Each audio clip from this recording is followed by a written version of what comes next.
Bueno, bons días. Moitas gracias por seguir connosco, os que estades aquí de forma presencial e as que nos acompañan e os que nos acompañan por vía digital, que nos imaginamos detrás dunha pantalla aí moi ben colocadiña que nos puxeron aquí diante. Meu nome é Mario Crecente, son doctor arquitecto, colega de algún dos que está sentado aquí en primeira fila, ademais compañeiro de curso, para máis coincidencias. Vimos traballando nos últimos anos como coordinador da candidatura da Ribeira Sacra. En primeiro lugar, moitas grazas polo convite a Carlos Montilla e o seu equipo. Sinto non poder estar outro día, pero estades nesa semana que temos exámenes, probas, entregas, os que estades na universidade penso que sodes conscientes, e agora nesta universidade múltiple que temos con presenciais, online, dispensa de asistencia, bueno, isto fai que temos os traballos de sempre, pero multiplicados, entón é xusto esta semana. Entón, por iso non puiden estar, pero sí intentei prestar atención ás grabacións, un pouco por ter unha idea do que comentábades, que me pareceu moi interesante. Insisto nas gracias a Iradia por manter esta idea, e tamén o Parador de Monforte por acollernos. Eu, evidentemente, teño que decir que sinto estar aquí solo, sin Ana Goi, pero, bueno, eso supoño que xa o sabedes todos. Pídeme desde a organización que fixéramos un corato de conclusións ou de hipótesis de que situación estamos. Entendo que é fundamentalmente sobre o estado da candidatura, non? En que estado está a candidatura, en que condicións. Bueno, penso que xa o dixo a directora xeral o primeiro día, pero claramente a candidatura está viva, síguese traballando nela, e síguese traballando a partir dun recurso que, como se puido ver nestas reunións e nas outras que organizan desde Iradia, é moi complexo, non? Seguramente unha das riquezas e feblezas da Ribeira Sacra é a súa extensión e intensidade. En todas estas reunións vimos falando desos valores, desos posibles atributos, dos engados da Ribeira, pero falamos dun territorio extensísimo e pleno de valores, non?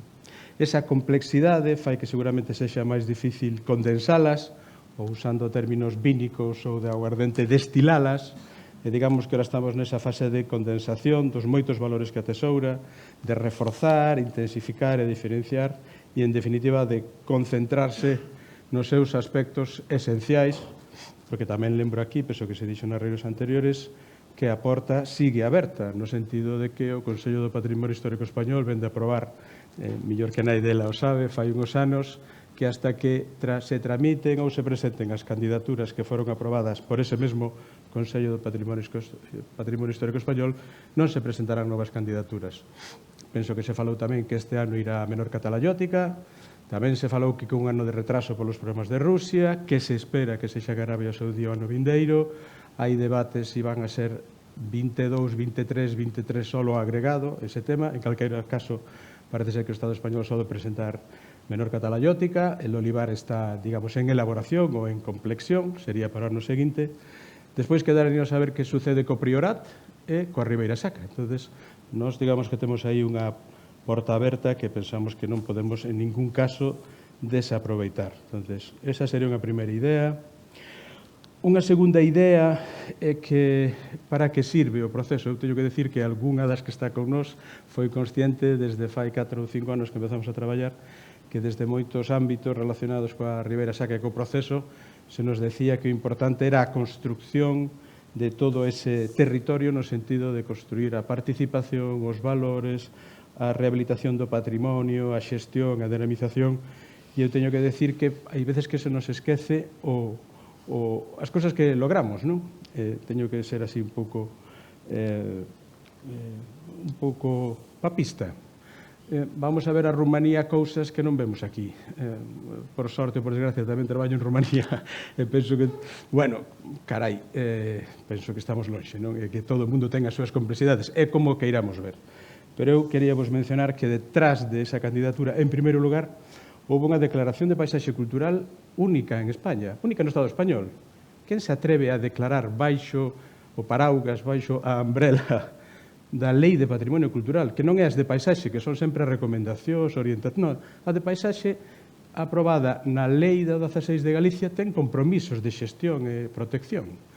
Quen se atreve a aprobar 16.000 hectáreas de espacio protegido e ser capaz de xestionalo con máis de 180, me parece que van, expedientes de autorización que non pararon a viticultura, que non pararon a agricultura, que non pararon o turismo, que non pararon a gandeiría, que non paramos de facer queixos e que non paramos o suficiente de facer transportes. Entonces, quero decir que hai un plan de xestión en torno a 35 millóns de euros, nada menos, que vai polo 70% máis ou menos executado.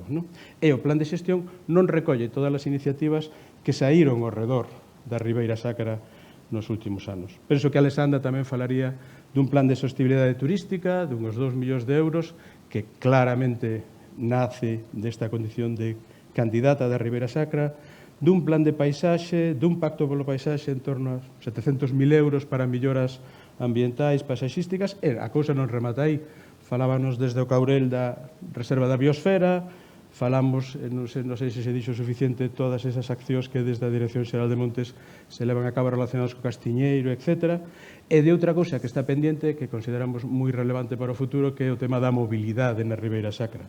Porque se un problema podemos albiscar, penso que todos somos conscientes, é que as peculiaridades da Ribeira Sacra, os seus accesos, a súa topografía, a súa malla rodada, ten unhas condicións coa que debemos ser respetuosos, é tan parte do territorio como outras cousas, e manexamos unhos fluxos. Eso implica temas de mobilidade. Eu penso que a candidatura puxo o foco no sitio, e iso apreciase en moitos indicadores económicos, en emprego, en turismo, nas adegas, no produto, no tecido socioeconómico, e tamén aquí teño que discrepar un pouco de versións anteriores, incluso na despoboación. Toda Galicia se despoboa. Santiago Capital pelexa por manter e medrar tímidamente, pero os 100.000 levamos 20 anos para chegar, a pesar da autoestrada, a Cidade da Cultura, a Capitalidade, a Xunta de Galicia, é un problema xeral. Si prestarades atención en detalle a esas estadísticas de poboación, veredes que, si comparades a curva da Ribeira Sacra coas comarcas que a rodean, ou con Galicia, nos caemos así, empezamos a planar e o resto siguen a caer. Entonces, algo está pasando na Ribeira, non revertimos a despoboación, eso é evidente, pero que non cae como cae ao redor e que cae máis feblemente desde que empezaron a pasar cousas, eu invito vos a que comparedes esas gráficas para velo. O turismo, bueno, eu, algunha dos que están aquí saben porque me axudan cos alumnos, dou clases de xestión turística do patrimonio e o tema, poderíamos falar moito desto. O turismo pode ser un problema, sí, pero só en sitios ou puntos concretos en relación coa mobilidade. Insisto, só en puntos, en momentos concretos en relación coa mobilidade. Non podemos estar tirándonos pedras en riba cando temos 0,5 turistas por hectárea. Señoras, señores, 0,5 turistas por hectárea. Eso está moi lonxe de calquera problema de capacidade de carga. Outra cousa é o que falamos da mobilidade, dos accesos, e que é un tema que claramente temos que correxir. Estou de acordo co Caurel que o turismo non debería ser un problema se somos nós que nos gestionamos. Eso sí, hai moitas formas de facer turismo. Tamén hai que prestar atención que os aloxamentos, non sei como chamarlles, alegais ou complementarios ou derivados e tal, están medrando moitísimo máis que os aloxamentos reglados, que aqueles que pagan impostos, que aqueles que teñen uns estándares de calidad. A eso, mellor, sí que temos que prestar atención, porque detrás deses outros aloxamentos hai titulares, hai propietarias e propietarios que escollen esa versión, en vez de escoller a outra versión que tamén se falou nas mesas de recuncar, de volver a vivir, de vivir parcialmente, de ter outras actividades. Esas cousas están pasando. Eu penso que claramente temos unha oportunidade que aproveitar e que esta tendencia se debe manter, pero tamén é certo que o gran reto para todas nós e para todos vos e para todos os que estamos neste lío directo e indirectamente é manter o equilibrio no sitio. E aí ten un papel moi importante a Dirección Xeral de Patrimonio, pero tamén conservación natural, os concellos, etc.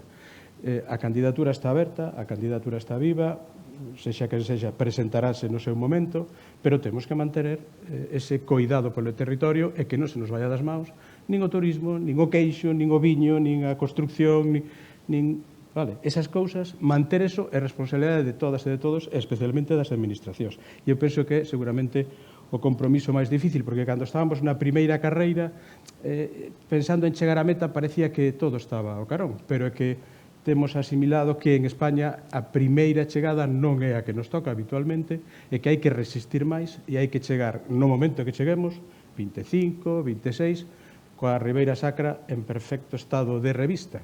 Vale? Asumindo, ademais, se facedes unha comparación, eu preparaba un pouco unha nota outro día, cando empezamos con isto, ano 2017, España era, me parece que segunda ou terceira na lista do Patrimonio Mundial. Vale?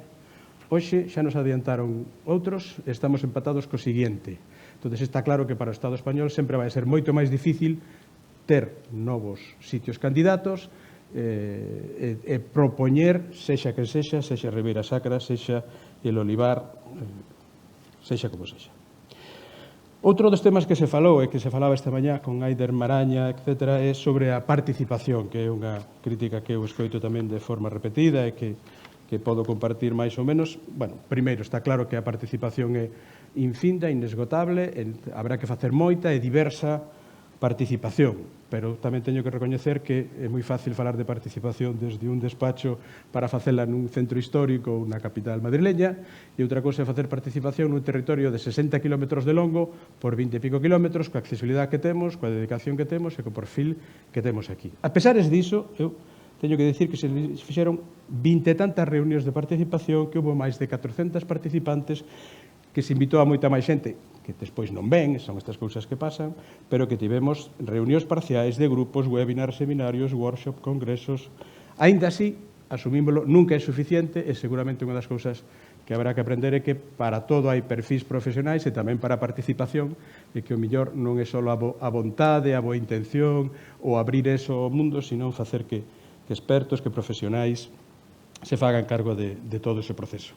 E eu teño aquí esa condición de Ribeira Sacra by numbers, que eu penso que é bon recoñecer para saber, cando falamos da Ribeira Sacra, de que se fala a intensidade e a complexidade. 16.000 hectáreas é o que está proposto para a candidatura e que está directamente relacionado coa condición de paisaxe cultural, que a día de hoxe eu penso que ten un bon estado de revista con matices. Hai cousas puntuais, temos unhas cousas que asumimos. Eu asumo que a paisaxe cultural xa se incorporaron as terrazas e os socalcos da auga. E dentro dos socalcos da auga hai unhos, dos que podemos falar o que queiramos, que son as presas. Son parte dos socalcos da auga. En calqueira caso, volvo a lembrar, que non afectan nin o 5% do territorio declarado os socalcos da auga. Calquera paisaxe cultural que vexades ten impactos por infraestructuras enormemente superiores a este. Insisto, temos un 5% afectado se medimos a lámina de auga de toda a superficie que presentamos. Calquera paisaxe cultural que miredes e analicedes infraestructuras, etc., se un paisaxe cultural vivo que chega hoxe,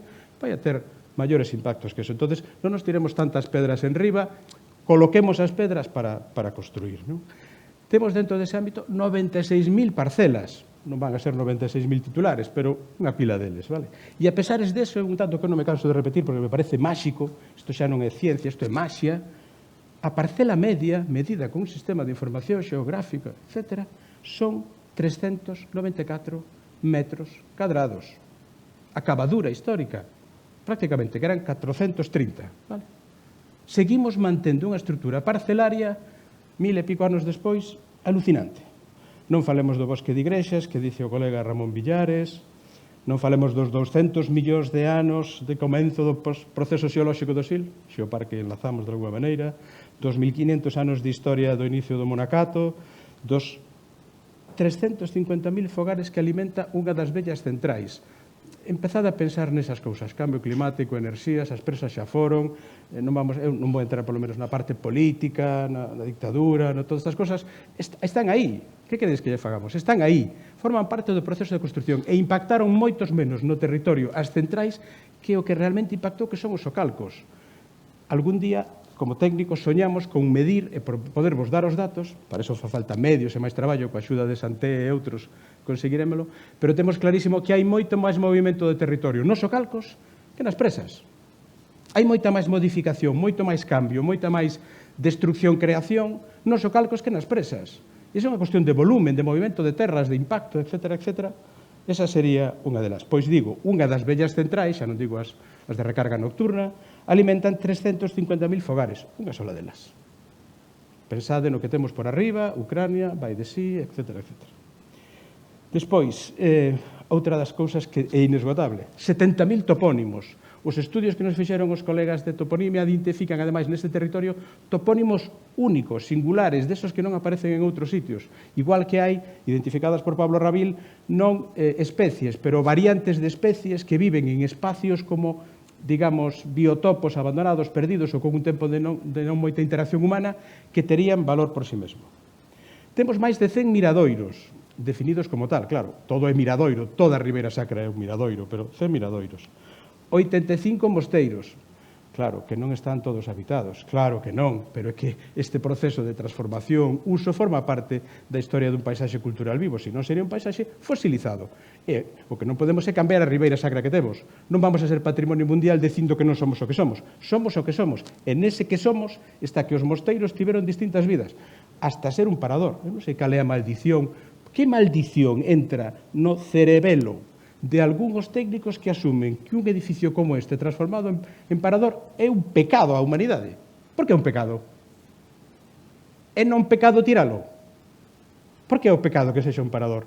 É evidente que non vamos a ter 85 mosteiros paradores, señor, pero temos 2 paradores. Por certo, este non está no ámbito, vale? Está Santo Estevo, que por certo estuvo de 1100 aniversario o pasado ano. Temos 47 nacionalidades vivindo en Ribeira Sacra. Estes son datos do ano 20, vale? Respecto a multinacionalidade do sitio. En aquel momento había só 22 BICs individuais e miles de BICs xenéricos. En xenéricos, para os que estamos máis metidos nesto, pensado nos cruceiros, nas cruces de pedra, en todos os BICs xenéricos, vale? E estes serían esas condicións que falan da complexidade, da dificultade da súa xestión. Ben, a pesares diso e sabendo que nos queda moito percorrido, eu quero tamén lembrar outros valores que son máis difíciles, que son máis intangibles, que ao mellor estes son numéricos, contables, superficiables, cousas que ao mellor que a parte máis técnica de todos nós é máis fácil de comprender. Pero eu puxen aquí un nome ao principio de todo, e testigo o señor presidente, do que se chama espírito consorcio. Aquí hai varias e varios que xa demos algunhas voltas, e eu lembro cando entraba na Ribeira Sacra había 4 tipos de sinais.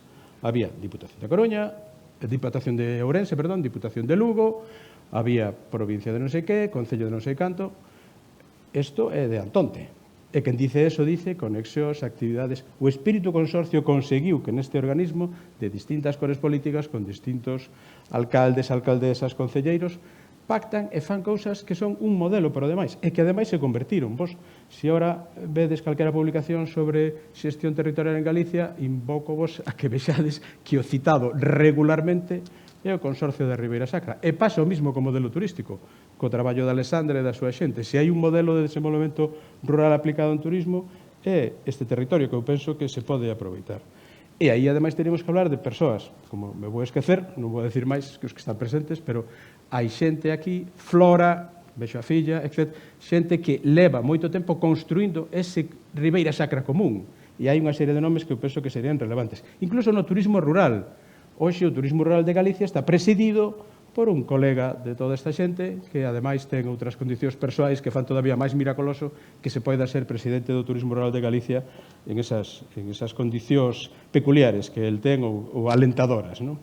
Despois sigue habendo iniciativas emprendedoras. Eu quero vos decir que Ribeira Sacra, ese caldo de cultivo, a candidatura, o creer, o sumar, o non tirar pedras e non colocalas para construir, sigue habendo iniciativas emprendedoras de todas partes. Estamos vendo premios, recoñecementos, etc., outras actividades, e non só no mundo do viño, que penso que son alentadores. Outro dos indicativos que hai que tutelar e vixilar, cantos proxectos de recuperación de núcleos hai na Ribeira Sacra. Nos que seipamos hai como 6 ou 7 proxectos de recuperación integral de núcleos. Non é que arreglan unha casa, non. Mercan un núcleo, vaise rehabilitar, eses núcleos están tutelados pola paisaxe cultural, insisto, hai que estar atentos, lóxicamente, pero entendo que alguén que venga a Ribeira Sacra a mercar un núcleo para a súa rehabilitación sabe que vai a ter un control, unha tutela, un permiso, etc., etc. Sigue habendo atracción de habitantes e residentes. As estadísticas polo miúdo de xente de fora que adquire unha casa para cambiar de vida ou ter unha doble ou tripla vida, agora penso que a maioría temos doble ou tripla vida, sigue existindo, e, como non, e o máis importante, a recuperación dos veciños. E aí temos un aliado fantástico, nunca desexado, pero fantástico, que era o COVID. Eu lembro que seguíamos facendo a visita, dou as gracias tamén por moitas cousas a Ribeira Sacra, pero por esa tamén, que era que en pleno COVID eu viña aquí todas as semanas, como fixe durante 4 anos e medio, gracias a un certificado que me fixeron de que estaba traballando, e era verdad, e viña a ver pois, cousas, traballos, materiais, o que fora.